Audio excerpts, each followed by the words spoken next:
Code जो है ये टेक्निकल स्पेसिफिकेशन या स्टैंडर्ड होती हैं जो डिज़ाइन और कंस्ट्रक्शन की इम्पोर्टेंट डिटेल्स को कंट्रोल करते हैं।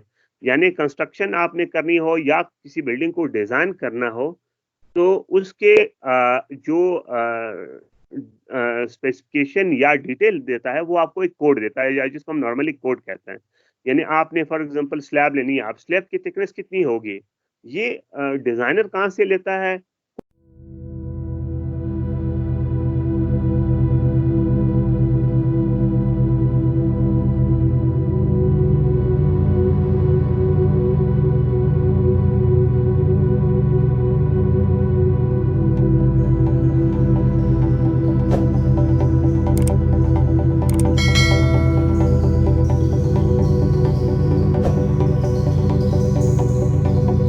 of practice.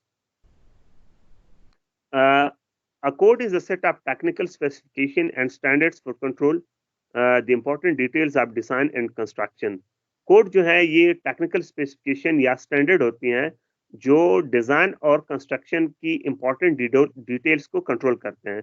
यानी कंस्ट्रक्शन आपने करनी हो या किसी बिल्डिंग को डिज़ाइन करना हो तो उसके जो स्पेसिफिकेशन या डिटेल देता है, वो आपको एक कोड देता है या जिसको हम नॉर्मली कोड कहते हैं। यानी आपने फॉर एग्ज़ाम्पल स्लैब लेनी है, आप स्लैब की थिकनेस कितनी होगी? ये डिज़ाइनर कहाँ से लेता है?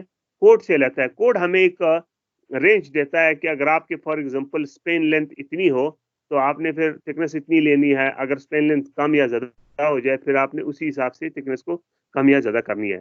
तो इसी तरह फिर कॉलम का या बीम का जो क्रॉस सेक्शन है कि आपने 12 बाय 12 यानी 1 फुट बाय 1 फुट का रखना है या 1.5 बाय 1.5 का रखना है या 2 फुट बाय 2 फुट का कॉलम रखना है, तो जो साइज़ेज़ है, उसका एक रेंज हमें टेक्निकल कोड से यानी जो फ़ॉर्मूला है या गाइडलाइन है, वो कोड से हमें मिलता है। अच्छा, the purpose of the code is to produce sound and safe structure so that the public will be safe. It's very clear यानी कोड का बेसिक मकसद ये है कि हम इस तरह के स्ट्रक्चर्स बनाएँ जो पब्लिक के लिए सेफ एंड साउंड हो।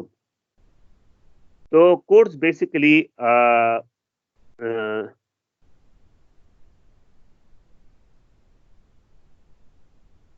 2 टाइप के कोड्स होते हैं। अ, यहाँ पे एक और तरह की जो मैंने नहीं डाली बेसिकली यानी one is structural codes and दूसरा है बिल्डिंग कोड्स। स्ट्रक्चरल कोड्स हमारे पास वो कोड्स होते हैं जो जनरल होते हैं, जो स्पेशलिस्ट लोगों ने बनाए होते हैं। यानी फॉर एग्ज़ाम्पल जो स्ट्रक्चरल एलिमेंट्स है यानी साइज़ेज़ ऑफ द मेंबर हो गए, बीम या कॉलम की साइज़ क्या होगा, स्लैब की थिकनेस क्या होगी या इसी तरह अगर आपने वॉल डिज़ाइन करना है तो उसकी थिकनेस और हाइट कितनी होनी चाहिए। जो टेक्निकल डिटेल देता है which is not specific to special one location.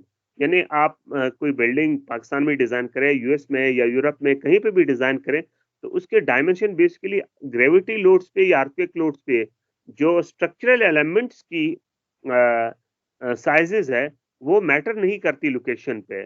तो वो डिटेल्स जो हमें प्रोवाइड करे those codes are called structural codes. तो स्ट्रक्चरल कोड्स की जो नीचे एग्ज़ाम्पल्स गिवन है, मैंने एब्रिविएशन दिए हैं लेकिन इसकी डिटेल आपको पता होना चाहिए। एसीआई कोड्स फॉर एग्जांपल है। एसीआई अमेरिकन कंक्रीट इंस्टीट्यूट के कोड्स है। अगर आपने रेनफोर्स कंक्रीट बिल्डिंग्स या दूसरे स्ट्रक्चर्स को डिजाइन करना हो तो एसीआई कोड्स के मुताबिक हम डिजाइन करते हैं। इसी तरह एआईएससी है, American institute for steel construction. तो एआईएससी के जो कोड्स है ये स्टील बिल्डिंग्स या स्टील ब्रिजेस की डिजाइन के लिए वहां से हम यानी कोड्स या स्पेसिफिकेशन उठाते हैं। इसी तरह एरिया कोड्स है। Area American railway engineering association है। इनके कोड्स स्पेशली रेलवे ब्रिजेस के लिए हम फॉलो करते हैं। और फिर नेक्स्ट जो है ना ऑस्टो का एग्जांपल मैंने दिया है। AASHTO American sorry American association, ये double A S H T O, इसका मैंने एब्रिविएशन भी गलत लिखा है। एक्चुअली ये डबल ए है, double A S H T O है। American Association for State Highway and Transportation officials.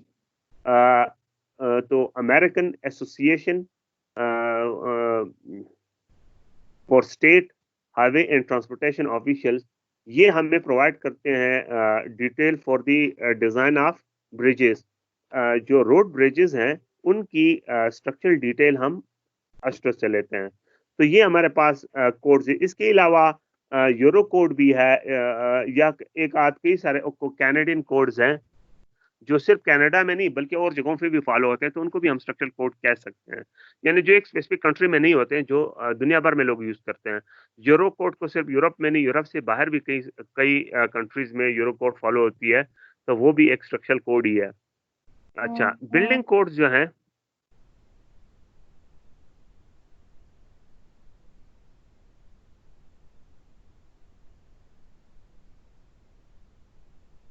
building code, the objective of these are to incorporate local environmental conditions of the location.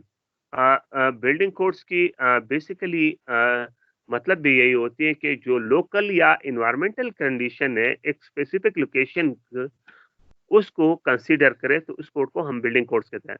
यानी for example earthquake की detail, अब earthquake की detail Pakistan में हम ACI को नहीं follow कर सकते हैं, तो हमारी अपनी बिल्डिंग कोड है। तो इसी तरह हर कंट्री के अंदर फॉर एग्जांपल साइस्मिक कंडीशन या अर्थक्वेक की डिफरेंट कंडीशंस होती है, तो उस लिहाज से आप स्ट्रक्चरल कोड को अर्थक्वेक के लिए नहीं यूज करते हैं। तो वो कोड्स जो एक स्पेसिफिक लोकेशन की एनवायरनमेंट को या लोकल कंडीशंस को कंसीडर करें, उस कोड को हम बिल्डिंग कोड्स कहते हैं। तो बिल्डिंग कोड्स में नॉर्मली अर्थक्वेक की, विंड लोड की, या इसी तरह दूसरे जो एनवायरमेंटल लोड्स हैं उनकी डिटेल होती है, या एनवायरमेंटल पॉइंट ऑफ व्यू से जो डिजाइन रिक्वायरमेंट हमें चाहिए होती है वो बिल्डिंग कोड्स के अंदर मौजूद होती है।